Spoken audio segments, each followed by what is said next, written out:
Telugu cinema స్థాయిని ప్రపంచవ్యాప్తంగా మరింత చాటి చెప్పేలా వస్తున్న రెండు భారీ ప్రాజెక్టుల మధ్య ఇప్పుడు ఒక ఆసక్తికరమైన చర్చ నడుస్తుంది.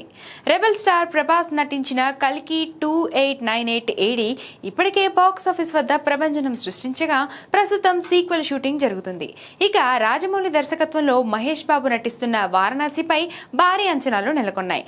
అయితే ఈ రెండు సినిమాల్లోని హీరోల పాత్రకు సంబంధించిన ఒక న్యూస్ ఇప్పుడు సోషల్ మీడియాలో వైరల్ అవుతుంది.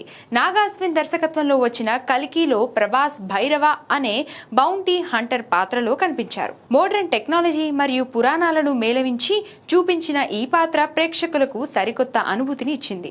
అయితే ఇప్పుడు వారణాసి సినిమాలో మహేష్ బాబు కూడా బౌంటీ హంటర్ పాత్రలోనే కనిపించనున్నట్లుగా తెలుస్తుంది. ఈ పాత్రకు త్రేతాయుగంలోని శ్రీరాముడి పాత్రకు లింక్ ఉంటుందని అంటున్నారు. కల్కిలో ప్రభాస్ భైరవ పాత్ర ద్వాపర యుగంలోని కృష్ణుడికి లింక్ అయి ఉంటుంది. దీంతో ప్రభాస్ మహేష్ ఒకే తరహా పాత్రలు పోషిస్తున్నారనే టాక్ నడుస్తుంది. కాకపోతే కల్కి ద్వాపర యుగాన్ని టచ్ చేస్తే వారణాసి సినిమా ప్రేక్షకులని త్రేతాయుగానికి తీసుకెళ్లనుంది.